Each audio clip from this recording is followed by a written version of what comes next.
Harĩ mathukuru 43 ma university ma thirikari, nuthu yamo makoretwo na mathĩna kumana na ũtongoria mũru na ũteti kũingĩrio ũramati-inĩ wa mathukuru maya.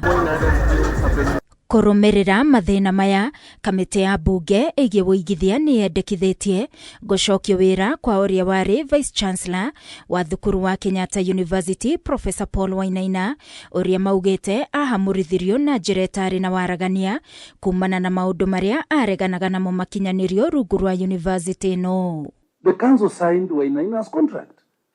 They are the ones who signed up to wherever it's supposed to end. But in the middle, then they come and say, no, we don't want you now to retire this time, but this time.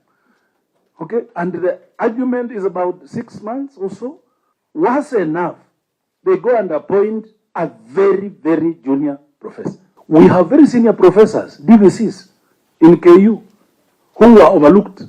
The councils that are politicizing management of administration of our universities must be disbanded. Mũikarĩri gĩtĩ wa kamĩtĩ ĩno Jack Wamboka nĩ ahithũrĩtie atĩ kanjũ ya Kenyatta University nĩ ĩracemanĩtie na kwendekithia mũndũ ũngĩ kũiyũkia gĩturwa kĩa VC ũrĩa ũrĩ ho wa ihinda. Minista wa gĩthomo akĩra kamĩtĩ ĩno ihinda-inĩ rĩa ciumia 3 nĩguo gũkorwo na mwerekera wĩgiĩ university ĩno.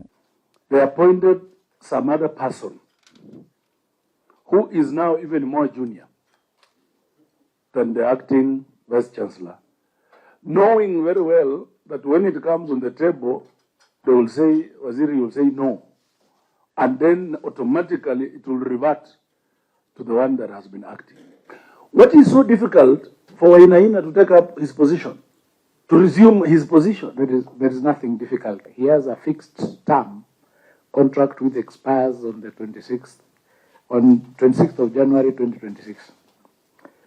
The council, on the other hand, took the position that the retirement age of professors in the University of KU is 75, and there is a conciliation that has been established through the court, and they are back in court on 30th of this month, which is Wednesday next week. Ogamba augĩte ũtongoria mũru nĩguo gũithĩtie university nyingĩ na ihinda-inĩ rĩrĩ nĩ maratabania ũthũrimi na kinyi wa ũkinyanĩru wa andũ arĩa maramũrwo kanjũ-inĩ cia university, akĩgweta university ya Nairobi ta ĩmwe yenyenyetio nĩ ũtongoria mũru. We are a bit more careful on who is it that we are appointing to the councils. Who is it that we are appointing to be chair of councils of universities?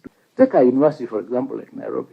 It has a serious problem, but it's a big, serious, enormous institution that requires people who are running. It has a capital base, an asset base, I think, of 220 billion.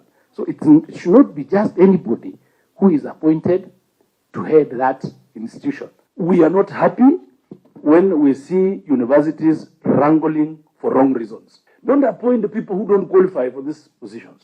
Don't appoint people who have questionable past. Kamĩtĩ ĩno no yathanĩte gũtirĩ tabarĩra njerũ ibatie kwambĩrĩrio nĩ Ministry ya Gĩthomo mbere ya iria irĩ ho irĩkĩte. Ogamba akiuga mogarũrũku marĩa mathiĩte na mbere gũtabanio nĩmo mateithĩtie university itiganĩte ta Technical University of Kenya, Moi University gatagatĩ kaingĩ. Ngĩribotera Kameme TV niĩ njĩtagwo Wangui wa Mũirũrĩ.